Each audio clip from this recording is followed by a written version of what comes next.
வணக்கம். செல்வகுமாரி நீண்டகால வானிலை ஆய்வறிக்கை 2026 ஜூலை 29 புதன்கிழமை அதிகாலை நிலவர வானிலை பதிவு. நாம எத்தனை நீண்டகால வானிலை அறிக்கை கொடுத்தாலும் இன்னும் நிறைய சந்தேகங்கள் இருந்துட்டே தான் இருக்கு. அதாவது இன்னும் கொஞ்சம் டீப்பா வேணும். எங்க பகுதிக்கு வடகிழக்கு பருவமழை கிடைக்குமா?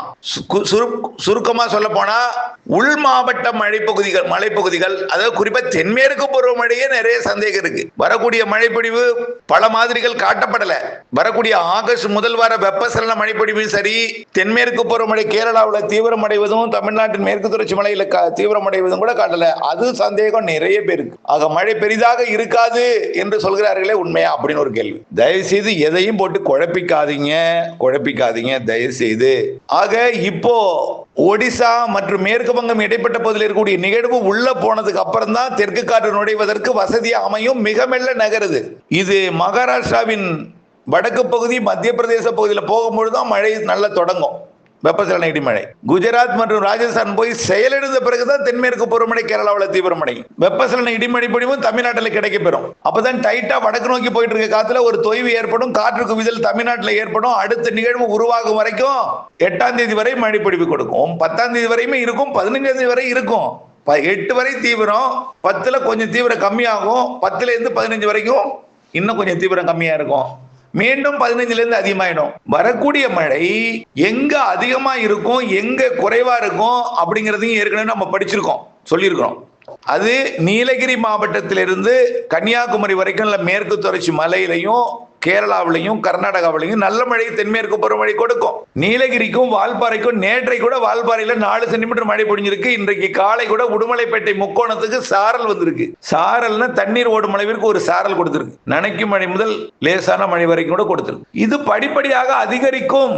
1ஆம் தேதியிலிருந்து 8ஆம் தேதி வரை அதிகரித்து காணப்படும். தமிழ்நாட்டிலும் வெப்பசலன மழைப்பொழிவும் பரப்பில் அதிகரித்து காணப்படும். முதலிடத்தை திருவள்ளூர், சென்னை, செங்கல்பட்டு, காஞ்சிபுரம், ராணிப்பேட்டை, வேலூர், திருப்பத்தூர், திருவண்ணாமலை, கள்ளக்குறிச்சி, விழுப்புரம், புதுச்சேரி, கடலூர் மற்றும் அரியலூர், பெரம்பலூர், மயிலாடுதுறை, நாகப்பட்டினம், திருவாரூர், தஞ்சாவூர், புதுக்கோட்டை, சிவகங்கை, ராமநாதபுரம், திருச்சி, அரியலூர், பெரம்பலூர் இதெல்லாம் கொடுக்கும். அடுத்த இடத்திற்கு கிருஷ்ணகிரி, தர்மபுரி. கிருஷ்ணகிரி கூட வடக்கு பகுதி பெங்களூரை ஒட்டி நல்ல மழை கிடைக்கும். கிருஷ்ணகிரி, தர்மபுரி, சேலம், ஈரோடு வடக்கு, நீலகிரி ஒட்டுமொத்த கிழக்கு பகுதி வரைக்கும், பவானி சாகர் சரிவு வரைக்கும், மாயாறு சரிவு கூட நல்ல மழை இருக்கு. வெப்பசலன இடிமழை பிடிப்போம். தென்மேற்கு பருவமழை கேரளா எல்லையோரத்திற்கும், கோயம்புத்தூர் வடக்கு, ஈரோடு வடக்குக்கும் அங்கங்கே நல்ல மழை இருக்கும். நம்ம ஏற்கனவே சொல்லியிருக்கிறோம். மதுரை வடக்கு, சிவகங்கை, புதுக்கோட்டை, ராமநாதபுரம் வரைக்கும் கொடுத்திருக்கோம். திண்டுக்கல் மாவட்டத்தோட கிழக்கு பகுதி, கொடைக்கானல் மலைப்பகுதி, கரூர் மாவட்டத்தை பொறுத்த வரைக்கும் என்ன சார் எங்க ஊரை சொல்ல மாட்டீங்கன்னு நீங்க சொல்லியிருக்கலாம். அங்கேயும் இருக்கும். அது காற்று பகுதி இருந்தாலும் அங்கேயும் மழை இருக்கும். அங்கேயும் வெப்பச்சலன மழை இருக்கும். நாமக்கல் மேற்கு பகுதிக்கும் கரூர் மாவட்ட பகுதிகளுக்கும் குறைவாக இருக்கும். திண்டுக்கல் மாவட்ட மேற்கு பகுதி, திருப்பூர் மாவட்டம் ஒட்டிய திண்டுக்கல் மாவட்ட பகுதி, அந்த தாராபுரம் சுற்றுவட்டார பகுதிக்கும் மழை இருக்கும். ஆனா அதிகமா இருக்காது, குறைவா இருக்கும். அங்கேயும் மழை இருக்கும். அங்கேயும் அடுத்த சிஸ்டம் நல்ல அடுத்த ஒரு அமைப்பு நல்ல மழை பொழிவை கொடுக்கும். எப்பன்னு பார்த்தீங்கன்னா இந்த ஆகஸ்ட் 18க்கு மேல வர்றது. ஆகஸ்ட் எப்பொழுதுமே காற்று முக்கோணம் வரைக்கும், நெகமம் வரைக்கும் தான் சாரல் வரும். அதை தாண்டி ஆகஸ்ட் இறுதி, செப்டம்பர், அக்டோபர்ல தான் அதிக மழை கொடுக்கும். ஆகஸ்ட் இறுதி, செப்டம்பர் மாதம், அக்டோபர் முன் 15 தேதி 45 நாள் இந்த காற்று பகுதிக்கும் மழைப்பொழிவு கொடுக்கும். காற்று பகுதிக்கும் மழைப்பொழிவு கொடுக்கக்கூடிய நாள் செப்டம்பர், அக்டோபர், ஆகஸ்ட் இறுதியிலிருந்து.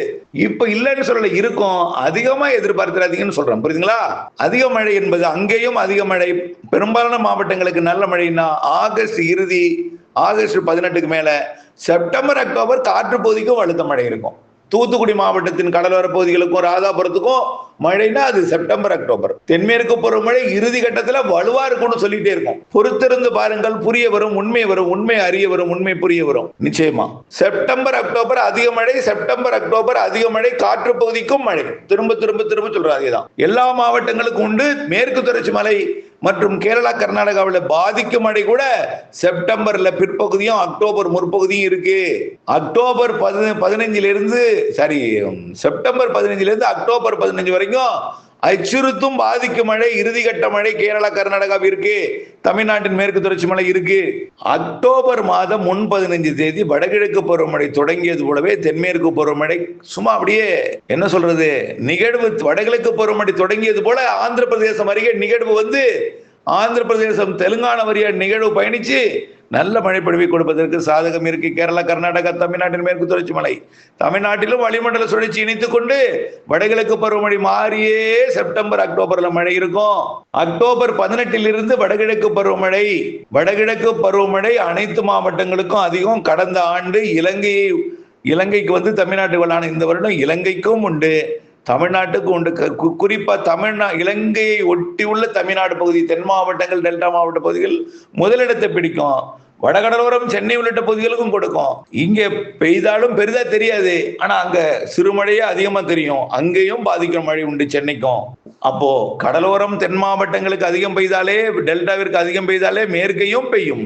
அணைகள், நீர்பிடிப்பு பகுதிகள், வயநாடு நாலுமுக்கு ஊத்து, காக்காட்சி போன்ற பகுதிகளுக்கும் குவிக்கும் மழை மேகங்கள். புரியுதுங்களா? இந்த வருடம் எல்லா பகுதிக்கும் இருக்குங்க. கடந்த வருடம் இந்த வைகைக்கு சரியா பெய்யாததன் காரணமாக தான் இந்த விதம் பிரச்சனையா இருக்கு. இப்போ கடந்த வருடம் திண்டுக்கல்ல சரியா பெய்யாததுனாலதான் இப்போ கொஞ்சம் வறட்சி அதிகமா தெரியுது. கடந்த வருடம் பெய்திருந்தால் இந்த வறட்சி தெரியாது.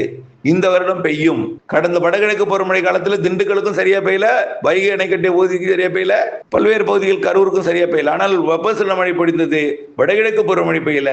அதே போல கடந்த வருடம் வட உள் பகுதிகளுக்குமே சரி வெப்பச்சலன மழை நல்லா இருந்தது. வடகிழக்கு பருவமழை கூட கொஞ்சம் பொய்த்து விட்டது, திருவண்ணாமலை மற்றும் இந்த கள்ளக்குறிச்சிக்கெல்லாம். ஆனா இந்த வருடம் வடகிழக்கு பருவமழை எல்லா மாவட்டங்களுக்கும் சிறப்பா இருக்கு, கடலோர மாவட்டங்களுக்கு அதிகமா இருக்கு அப்படின்னு திரும்ப சொல்றோம். அக்டோபர் 18 தொடக்கத்திலிருந்தே வலுவா இருக்குங்க. சிறு நிகழ்வும் அதிகமா தரும். சின்ன நிகழ்வு உருவானாலே மழை தொடங்கிடும், நல்ல மழையா வலுவாவே பெய்யும். வலுவான நிகழ்வும் உண்டு. மழை இடைவெளி நாட்கள் குறைவா இருக்கும், மழை நாட்கள் அதிகமா இருக்கும். அக்டோபரை விட நவம்பர் அதிக மழை, நவம்பரும் டிசம்பரும் அதிக மழை இருக்கு. 60 நாட்களில பெரும்பாலான நாட்கள் மழை நாட்கள் தான், மழை இல்லாத நாள் குறைவா இருக்கும். கண்டிப்பா இந்த வருடம் தேக்கும் வகையில, நிரப்பும் வகையில, உடைப்பெடுக்கும் வகையில, அதாவது எதுக்கு நான் சொல்றேன்னா உடைப்பெடுக்கும் வகையில்னா ஏரி குளங்கள் கரைகளை வலுப்படுத்த வேண்டும், ஏரி குளங்களை நிரப்ப வேண்டும், நிரப்பிய நீரை உடைப்பெடுப்பாமல் பாதுகாக்க வேண்டும், நிறைய நீரை சேமிக்க அகலப்படுத்த வேண்டும், ஆழப்படுத்த வேண்டும், கரைகளை வலுப்படுத்த வேண்டும் என்றுதான் நம்ம திரும்ப சொல்லிட்டே இருக்கோம். மழை இருக்கு, நம்பிக்கையுடன் இருக்கலாம், மழை நீரை சேகரிக்க வேண்டும் என்று அன்போடு கேட்டுக்கொள்கிறேன். குழப்ப வேண்டாம். ஜனவரி 10 வரைக்கும் நல்ல மழை இருக்கு. அதற்கு பிறகு கொஞ்சம் வெயில் அதிகமானாலும் கோடை மழையும் தென்மேற்கு வடகிழக்கு பருவமழையும் அடுத்த வருடம் பிரச்சனை இருப்பதாக தெரியல. இருந்தாலும் ஜனவரி மாதம் வடகிழக்கு பருவமழை நிறைவடையும் பொழுது கடல் வெப்பம் எப்படி இருக்கு, நீரோட்டம் எப்படி இருக்குன்னு பார்த்துட்டு அதை உறுதிப்படுத்தலாம்.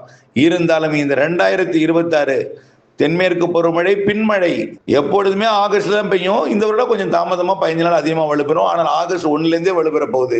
ஆனால் அது உங்களுக்கு திருப்தி கொடுக்காது, அணையை நிரப்பாது. ஆனால் நிரப்பும் அளவிற்கு மழை இருக்கும், நிரம்ப செய்யும், நிரப்பிக்கொண்டே இருக்கும், நீர்வரத்து கூடும், இறுதியில் நிரப்பும். வடகிழக்கு பருவமழை மிக அதிகம். அதை நம்ம சொல்லிட்டே இருக்கோம். இணைந்தே இருங்கள் அப்டேட்ஸுடன். நன்றி.